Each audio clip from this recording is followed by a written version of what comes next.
Olá, seja bem-vindo a mais um FIIs News. Vamos trazer as últimas notícias do mercado de fundos de investimento imobiliário. A ideia hoje é passar pelos principais fatos relevantes e também relatórios gerenciais que andaram movimentando o mercado, né? Tentando pegar o que realmente importa para o cotista. Então vamos começar com uma transação que, olha só, apareceu em dose dupla nos fatos relevantes. Envolve o GGRC11 e o BTLG11. Parece que foi um negócio ligado a um ativo lá em Campinas, é isso? Exato, o GGRC11, que foi o comprador nesse caso, informou agora, dia 1º de julho, o pagamento de uma parcela bem significativa, quase 14 milhões de reais. Isso pela compra do ativo Air Liquide lá em Campinas. Mas é importante notar, essa não é a última etapa, tá? Ainda falta uma parcela menorzinha, tipo 1,5 milhões, que é referente a outro ativo, o Mills em Camaçari. Essa está prevista para o segundo semestre de 2025 e a parcela final mesmo de toda essa negociação só lá para 15 de dezembro de 2025.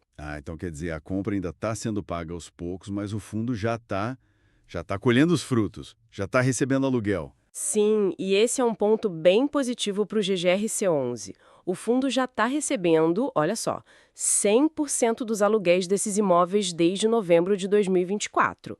Então o fluxo de caixa já está lá dentro, mesmo com esses pagamentos pendentes. Aí do outro lado da mesa, né, o BTLG11, que foi quem vendeu o ativo em Campinas, também soltou um fato relevante, basicamente confirmando o recebimento desses quase 14 milhões de reais. Entendi. E para o BTLG11, como é que ficou o impacto financeiro dessa venda parcial? Teve lucro? Teve, e aqui o ponto que chama atenção é justamente o lucro.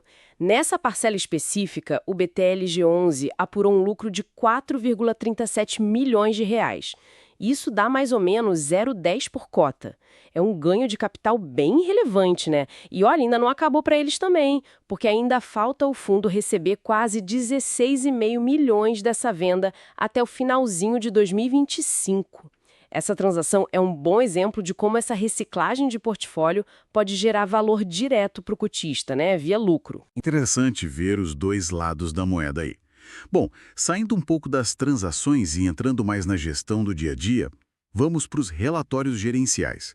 Começando pelo HGLG11, que é um gigante logístico. O que se destacou agora em maio e junho?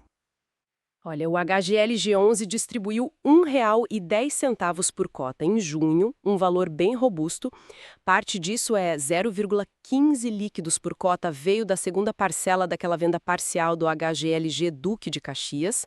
Mas o grande destaque operacional mesmo foi a vacância física. Ela caiu para 3,5%. Esse é o menor patamar desde, olha só, fevereiro de 2017. É um feito e tanto, né? Foi impulsionado principalmente pela locação para Seva, lá no G300 e Tupéva. Para galpões de alto padrão como os do HGLG11, essa taxa de vacância está excelente, bem abaixo da média de mercado. Pois é, 3,5% é bem baixo. Mas eu vi que tem uma previsão de um leve aumento na vacância, né? Isso chega a preocupar ou é algo esperado? Sim, eles projetam um aumento bem leve para 3,6% até novembro, isso por conta de saídas já programadas da West Wing e da Plastic Omnium. É um aumento marginal, sabe? E já esperado. Não parece preocupante, não, ainda mais considerando esse patamar baixíssimo atual e a qualidade dos ativos. Em paralelo, a obra do G100 lá em Simões Filho continua firme, já com 73,3% de avanço físico, e para financiar essa obra, a gestão captou 120 milhões com o BNB. A taxa foi bem atrativa, IPCA plus 4,50% ao ano. Isso ajuda a otimizar o retorno do projeto, né, principalmente nesse cenário de Selic nas alturas. A alavancagem total, se a gente considerar a dívida na SPE da obra, bom, incluindo tudo, está em 13,5%. É um nível bem gerenciável. Falando em cenário macro e Selic alta, o TGR11 comentou sobre isso no relatório de maio, não foi? Comentou sim, o TGHR11, que atua bastante com desenvolvimento e também CRIs, né? Ele distribuiu R$ 1 por cota, o que deu um yield mensal de 1,11%. A gestão destacou justamente essa alta da Selic, que foi para 15% ao ano. Isso, claro, encarece o crédito e torna o cenário bem mais desafiador para o setor imobiliário como um todo.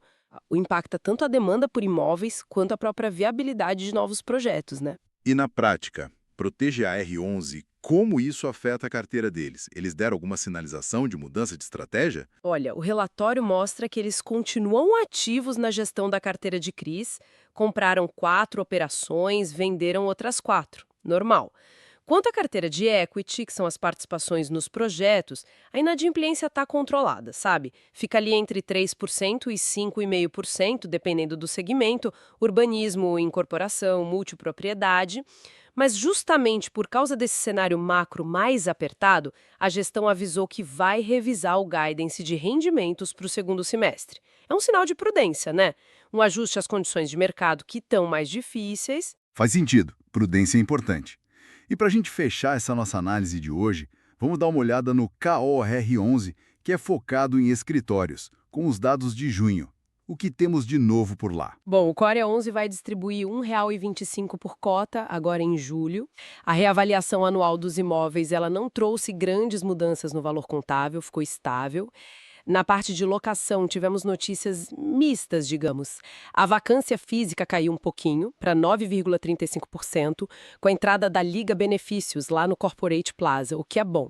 Porém, a vacância financeira subiu para 8,48%. Isso porque a Equinix reduziu a área que ela ocupa no Centro Empresarial Botafogo. Entendi. Uma coisa boa, outra nem tanto. Mas o ponto mais crítico que o pessoal comenta do Core 11 parece ser o futuro dos dividendos, né? Especialmente por causa daquela história da RMG, a Receita Mínima Garantida, certo? Exatamente. E o relatório foi bem transparente sobre isso, o que é bom. A última parcela da compra dos imóveis vai ser paga em dezembro de 2025, usando o caixa atual do fundo. A partir daí, 2 coisas importantes acontecem. Primeiro, a receita financeira, que esse caixa gera hoje, ela desaparece. E segundo, o saldo da RMG, que funciona tipo assim como um subsídio temporário aos rendimentos, também se esgota. A própria gestão já projeta que, depois desses eventos, os dividendos devem se estabilizar num patamar entre 0,60 e 0,63 por cota, mensalmente. Nossa, isso é uma queda considerável em relação a 1,25 que está sendo pago agora. É um alerta bem importante para o cotista ficar atento, né? Sem dúvida nenhuma, representa um yield anualizado ali na faixa de 9,0% a 9,4% pela cota atual. Não é ruim, veja bem, mas é quase metade do patamar que está inflado hoje pela RMG e pela receita do caixa. É aquele lembrete clássico, né? RMG não dura para sempre.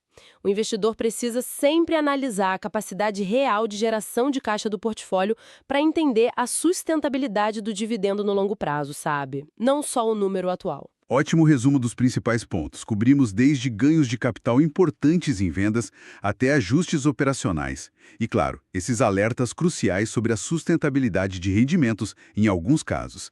Agradecemos pela audiência. Deixe um like, se inscreva e ative o sininho.